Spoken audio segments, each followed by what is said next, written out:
First, live, local. This is Fox 12 Now. Welcome back to Fox 12 Now. Thanks for joining us. I'm Greg Nibbler. We are live streaming here out of the Fox 12 Oregon newsroom. We're here every weekday. We start at 1 p.m. We go throughout the afternoon. We cover a wide range of topics. Today, we are talking about mass timber. Of course, the timber industry, very familiar to the Pacific Northwest, and this is a way that it's changing. We're going to talk about how it's being utilized in so many different ways. There's a lot to get through, but we have two experts joining us now to talk about that. We have Jason Franklin and Margarette Leite, and thank you to both of you for being here. Before I jump into talking about the topics, would you mind introducing yourselves just to let us know, your titles and your roles there at Portland State and anything else that you think is really important for people to know about yourselves. Margaret, maybe if you want to go first. Sure. I'm a professor of architecture at Portland State University School of Architecture. And so far from being a total expert on this subject, I do teach students a number of different technology-based classes and how buildings go together. So mass timber these days is kind of the big topic. I would say you're more of an expert than 99.9% of Maybe any of us. More than some, for sure. Yeah. And Jason, would you mind letting us know as well? Yeah, good afternoon. I'm Jason Franklin. I'm the Associate Vice President for Planning, Construction, and Real Estate at Portland State University, which essentially means I oversee the physical campus. So planning, design, construction, and then the maintaining of our buildings and facilities here at PSU. And we're in the midst of constructing our first mass timber building here at Portland State. So super excited to talk about that. Well, I think to start off then, just to give everybody that base definition, what is mass timber? Well, I'm happy to jump in on that. Mass timber is a term used to just describe the fact that we're building larger pieces of timber, of wood components from smaller pieces of wood.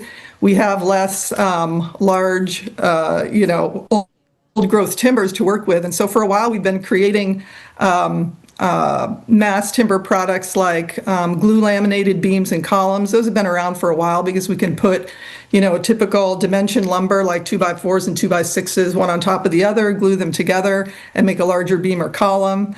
Mass timber as a term has been used more these days to refer to structures where we're using not only glue lam columns and beams, but where we're using enormous panels that are actually made of solid wood.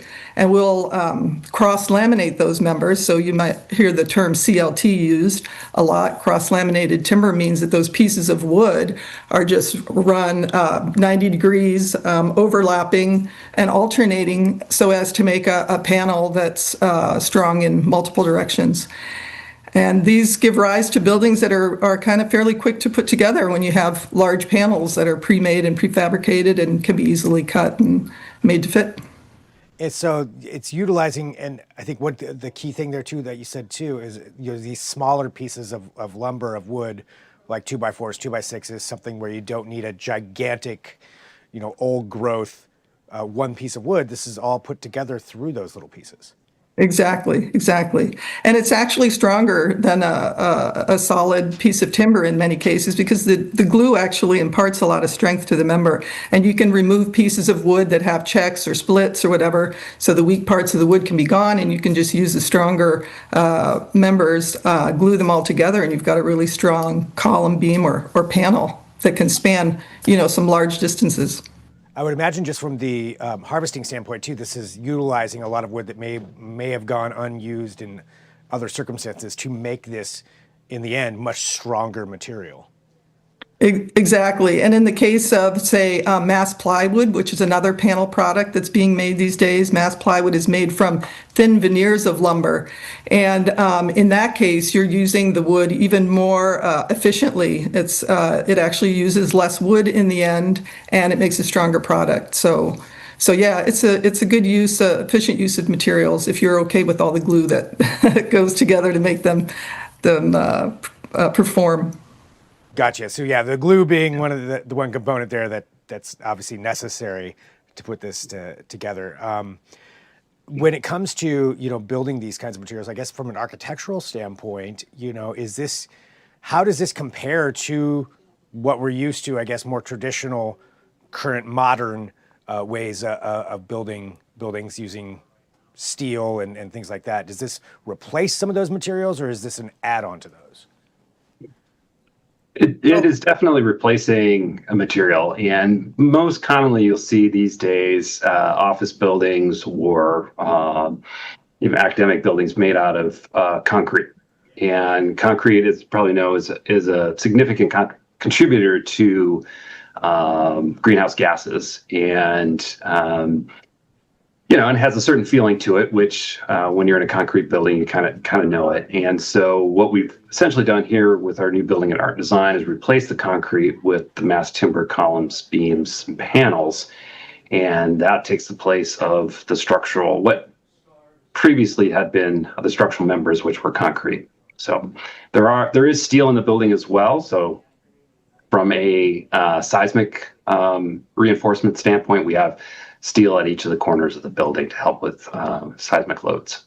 That's what I was going to ask too next. How does mass timber, or I'm trying to even think of the right way to frame this question, is mass timber an advantage or disadvantage when it comes to seismic feasibility for some of these buildings? It's become a great advantage more and more with all of the innovation that's being developed along these lines. And mass timber buildings are actually lighter buildings, so their foundations can also be smaller. And wood is flexible, so it has a tendency to kind of flex a little bit more than a concrete or a steel building would. And we have some really interesting innovations in the way of shear rocking walls that are attached to foundations with steel tendons that allow them to stretch, and then the building rocks back into its original position. There are bracing systems that work really well with wood buildings. So more and more, I think we're really, wood buildings are really a competition with the other types of materials, even for seismic. And when you talk about, utilizing mass timber for construction projects, how often are you seeing buildings now go with this instead of one of those more traditional methods of creating a building? I'll let you take this, Jason. Yeah, I think you're definitely seeing it more and more, particularly here in the Pacific Northwest. Europe for a long time has been a leader in this, but I think you're seeing the technology really mature here in the Pacific Northwest. The building we're building, local builder Swinnerton is putting that together for us, and they've got it so dialed in that the timber arrives on site and goes up very quickly with tolerances that are about 1/8 of an inch. So when you think about just the efficiencies of being able to put these buildings together now, it's pretty incredible. And we were able to set an entire floor of the building in one day with the structure. So that's kind of unheard of in the construction industry, when you can put together a whole floor of 100,000 square foot building in one day.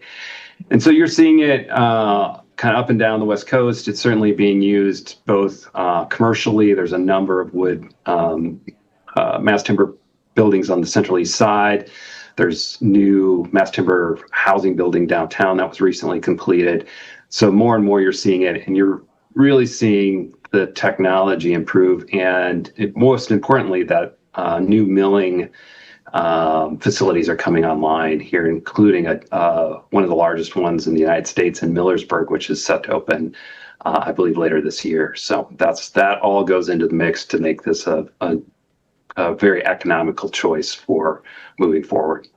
And I want to talk about those economics of it, definitely. I mean, you're saying 100,000 square foot floor, whatever that was that you just mentioned, something like that. I mean, I'm thinking about the tiny little section in my living room where I'm trying to replace that, and it takes me days. So that's amazing that you're able to do that and utilize this kind of material. Talking about it, from an economic standpoint, how important is this for the Pacific Northwest to either maybe bring back some timber jobs or revitalize some of those timber jobs that are out there already? Yeah, you mentioned before being able to use some of the timber, perhaps that isn't great for other dimensional lumber or that, but once you put it together in the beams and the columns, it now becomes this new product, which is fantastic. And so I think if we can, and it's it's a reusable, sustainable source of material here in the Pacific Northwest. Over 50% of the material in the new art and design building actually came from tribal lands and tribal enterprises. So it also promotes economic development, not only here in Portland, but in the surrounding kind of rural regions of the Pacific Northwest as well. So that's great to see. And I don't know anything in terms of numbers, but I imagine as being kind of the heart of this industry right now here in the Pacific Northwest, it only means good things for jobs and opportunities for people in the building industry and sharing our knowledge and resources across the country and elsewhere. So yeah, I think it means good things. Yeah, and you mentioned there's the one coming online in Millersburg. I know there's the company in Philomath too that I believe we did a feature on them last year, but also utilizing this kind of technology. When looking at this going forward, I would also think that this would be something that, and correct me if I'm wrong, but since you don't have to have an old growth tree, this seems like this would be a faster turnaround as far as those fields where they're planting, those areas where they're planting trees for harvest. I would think this would be a lot quicker to bring those to market rather than what we previously have been doing, since they can be so much smaller. Yeah, absolutely. I mean, using smaller timbers means that we can harvest them quicker, right? The turnaround time for the forest industry is much quicker. We've been using smaller timbers for a while for our 2x in any case, but I think for when it comes to mass plywood and some of these other kind of engineered lumber, certainly wood that is maybe not the strongest or the longest growing is perfectly good for a lot of what we're creating with these kind of panelized systems and engineered lumber. I mean, this is fascinating, just how this is working. Can you tell us about the Portland State project? You mentioned, having this building under construction. What's the timeline for completion of that? So we're going to be complete here in the middle of May with the building, and everyone comments they're just so surprised how fast it's come together and gone up, which is great. I mean, you spend a little more time at the front end planning everything out, because everything's got to be in a computer model, just down to the 1/8 of an inch essentially as it comes together. But this will combine all of our art program, our art and design program here at PSU, into one building. Right now they're spread across 5 different buildings on campus. And so they're moving into what is an amazing building. The sense of warmth when you go in with all the exposed wood, high ceilings, large windows, is going to be a fantastic place to make and learn about art and design. So we're really excited. And I got to say, as the building next to this building that's going up, the architecture building, we're pretty jealous of what's happening over there. But I think there'll be a lot of collaboration across the alleyway there. One of the nice things for the architecture students actually is looking out the window and watching this building going up for the last year or so. And it's a real lesson in architectural construction and new products. So it's really exciting. Yeah, that definitely is. I mean, and seeing this kind of innovation happen, this combination, it sounds like, of modern technology, but also utilizing something like timber, and combining those two things together seems to be making this a really valuable and a valuable commodity going forward here for the Northwest. Absolutely. I think it's an exciting material and construction technique moving forward. And I think for those of us, so many of us concerned with sustainability and, climate change and all of that, really thinking about how wood contributes to a much healthier and cleaner kind of built environment is really important. Assuming, of course, one of the things we have to make sure we do, of course, is harvest that wood sustainably, and I think there's big commitment to that here in the Northwest, seen by these projects, particularly the School of Art right now, and some other buildings in Portland. Anything else that you think is important for people to know? I think once you experience a mass timber building, you'll find it's a great place to work. It's a great place to be. And I think as we're thinking about just kind of the future of education, future of work, I think as we see more and more of these buildings in Portland and around, it's really going to kind of change the perception of what it's like to be in a built environment, and taking into account both, Margaret was saying, just the the sense of well-being that you get in a building like this is really quite remarkable. So I joke that I was going to move my office actually over to the new art building as well. So yeah. Yeah, everybody's buying. Yes.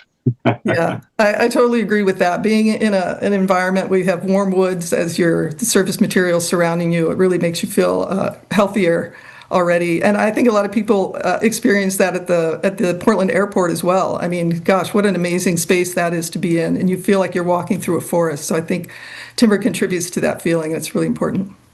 Well, definitely exciting for the Northwest, especially, you know, with this timber industry being so ingrained and seeing different ways that we can utilize that and the sustainability out of it. It's pretty exciting, and more mills going online, it sounds like. So definitely good stuff to explore. And I want to thank both of you for joining us here on Fox 12 Now too, to talk about this.